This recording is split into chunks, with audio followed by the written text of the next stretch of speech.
but FEMA will take care of me. Hey everybody, this is Michael with Asymmetrical Preparedness. I hope you're having a wonderful day. If you like my videos in the channel, please subscribe, hit the like button, comment below, and share the videos. So, that's what we're talking about today. A lot of people that are asleep think that the government and FEMA will save them, aka Hurricane Sandy. We saw how well that worked out. We saw a lot of different things. In Louisiana, that whole thing, the Superdome setting up. Okay, let me tell you. FEMA is an organization that is designed, Federal Emergency Management Agency, right? Okay, emergency management. That's what they're supposed to do, but they're a government bureaucracy. They have all this red tape. They're so big and they're so cumbersome that they're not necessarily going to be very quick and or effective. A lot of faith-based organizations are much more effective at getting help to those in need in bad situations like that. I have a neighbor, a friend, fairly close by, that is very high up in FEMA. And she talks about that, about how faith-based organizations a lot of times beat them there, provide a better service, and are more efficient. Of course they're more efficient because they're not a government bureaucracy. They don't have agency behind their name, right? So can you rely on FEMA to take care of you? They do what they can. Are they going to put you in a camp? Maybe.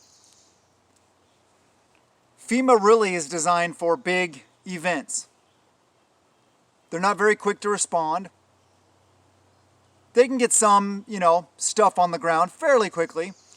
But should we rely on them or anyone else to take care of us, to provide for us? I say no. That's why we're preppers, right? Because for one thing, if something like that happens, if you're not bugged out or bugged in, well, then where are you going to go? You're going to go to the Superdome type situation? We know how well that worked out. Not very well, right?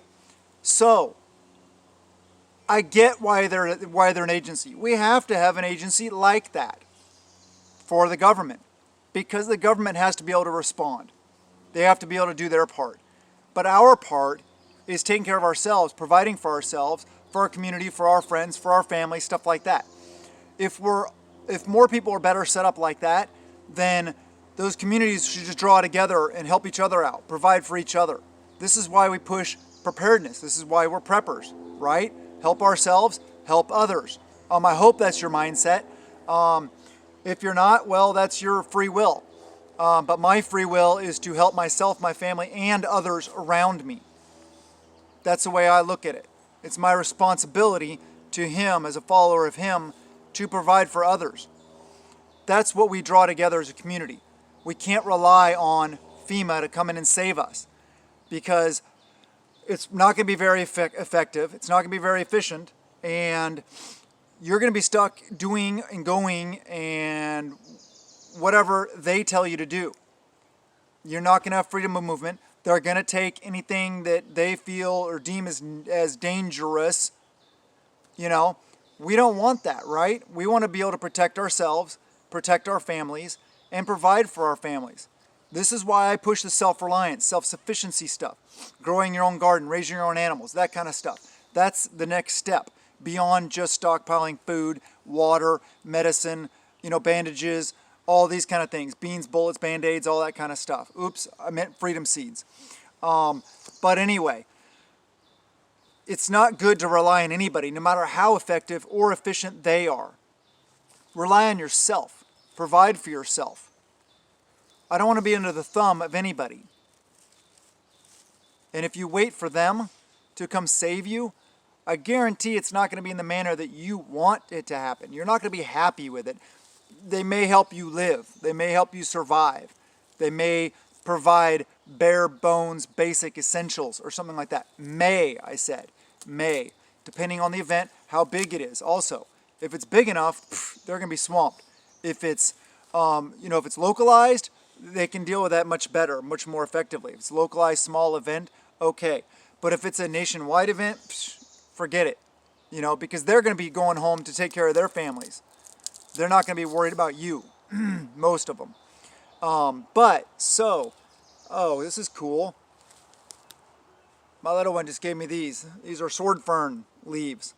So they're pretty cool. Here, I'll show you. We got these all over the place. Oh, you can see them right there. But that's a leaf. Effective in camouflage, right? Yeah. Actually, they can be. But that's a different topic. We talk about that kind of stuff over on Patreon, by the way. If you want to check it out, links in the description below. It's $1 a month. Well worth it. Tons of videos there. Tons of videos. Monthly giveaways. All kinds of stuff. So, yeah, if you want to join us there, go ahead. That'd be awesome. Team AP. But, yeah, we don't rely on others to help us, other than our mutual assistance groups, our tribe, our crew, our family, whatever you may call it.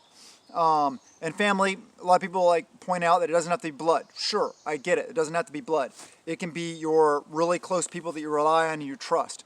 Who do you think would be better to rely on and trust? FEMA and the federal government to come save you, or your mutual assistance group, or your family, whatever you want to call it. To me, that's a no-brainer. If something big happens, like I said, they're going to be swamped. They're not going to be able to deal with it. We are going to have to deal with it. The more people we have in the asset column versus the liability column, I talk about that all the time. Asset column means you're prepared. It means you have a basic level of preparedness. Maybe you have a month of food, a month of water. Well, having a month of water, that's a little bit difficult. But sources for it and ways to get it, at least. Ways to replenish what you have, storage containers, whatever it is you have. So that's very important. But having at least a basic level of preparedness. If you have a year's worth of food, great. That's awesome. 6 months, okay, thumbs up. If you have 5 years, you're awesome. You're rocking. But if you have a year of food and the ability to have some place to garden and you're not gardening, let me tell you, that year of food is going to go by pretty fast because you're going to end up with situations you may not have planned for also. And the food may end up going quicker, or some may be spoiled, or some may be eaten, or some may be lost, or whatever the situation may be. Or you may have to bug out and not carry it all, whatever. There's so many different situations. So once you get a decent level of food, I'd say maybe 6 months worth, then try to switch into producing your own food as much as possible. Growing your own food, or having your own garden, orchards, fruits, vegetables, raising your own animals, chickens, goats, cows, rabbits, whatever it is that floats your boat. Turkeys, guinea hens, although they're really loud and obnoxious. As TJ Bear Independent points out all the time and shows them on video. I had not actually heard of a guinea hen before he showed them on video and stuff like that. So I decided that's a bird I will not be getting ever. And they may have their applications. Some people may love them. I don't know. But yeah, raise what you would eat. Obviously, if you eat pig, raise pigs. They're probably pretty simple to raise. They eat a lot of different things. But anyway, move towards self-reliance, self-sufficiency as much as possible.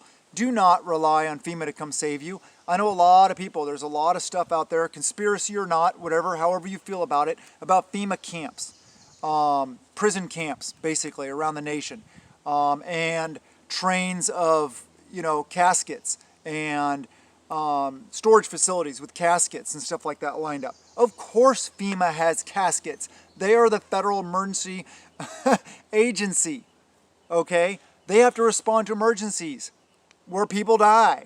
So of course FEMA's going to have caskets. Now, are they lining up for some big nefarious scheme by the government to, depopulate or whatever? I don't know.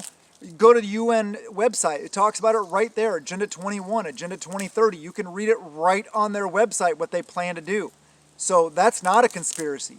That's right there, black and white on their website. You can read it. They'll tell you. They're not even hiding it anymore. So think about that next time you are willing to go into a FEMA care. And I'm not saying all the people in FEMA are bad. There are good people. The person I know is a wonderful person. And they are also into preparedness, though. They know what's going on. And they're in the right mindset. They're not in that big government mindset. They're not part of the machine. So think about that. Everybody may not be. Everybody, some of them may be part of the machine, and you may not want to be subject and get yourself into that system, because then you may be stuck in that system if it turns into a long-term event, and that would not be good. You don't want to be controlled. I don't want to be controlled. I don't want to be under anybody's thumb. I want to be free. I want to be red-blooded, free American, right? So self-reliance, self-sufficiency, that's where that comes in. Please stockpile food, stockpile water, stockpile all the prepper supplies, bushcraft supplies, gain your skills, learn to forage, all these kind of things. But remember that it's your decision, and how well you prepare will have you end up in a FEMA camp or not in one. Freedom versus subjugation. It's a big one. So think about that, and think about how important it is for you to keep your family free and to be able to care for your own kids and have them throw sword fern leads at you in the middle of a video. Here, she got a new little camera here, so I'm going to turn it on for her so she can take some pictures. We all got them, actually. My wife hooked us up. They're just, little cameras. I may find some use for mine. I may find a mount and be able to do some walking around talking or something. I don't know. Who knows? They came with super Whammadine 8 gig chips. I'm like, whoa, 8 gig cards. I'm like, I get 256 and fill them up all the time. So anyway, please prepare for yourself. Please prepare for your family. Please prepare for others. Remember, we're in this together. The more people we can get in the asset column, the better. I talk about that all the time. Politics aside, when stuff goes down and people are starving and just want to feed their families, there won't be any more liberals. There won't be any more conservatives. There will just be parents trying to feed their kids. That's what's important. We want as many people. I don't care who they are. I don't care their faith. I mean, their politics. I mean, I do care, but in the end, it comes down to the fact that there's less people trying to come for my stuff or come for your stuff, and that's important. So talk to as many people as you can. Get as many people aware and on board with the preparedness as possible. I love you guys. I'm just trying to uplift you guys. I'm trying to empower you guys and help you to improve your situation because I care about you. I hope you guys like the video. Please subscribe, hit the like button, do the things. Check us out on Patreon. Check out the Amazon storefront. All these links are in the description below. As well as if you like Olights, I have a discount code in the description for you. Also, I'm still in progress of Olight. I'm probably end of week 1. I need to do a video on how well it's doing. So far, it's doing very well. I don't have any problems with it. But anyway, I love you guys. Have a wonderful day, and blessings to you and yours.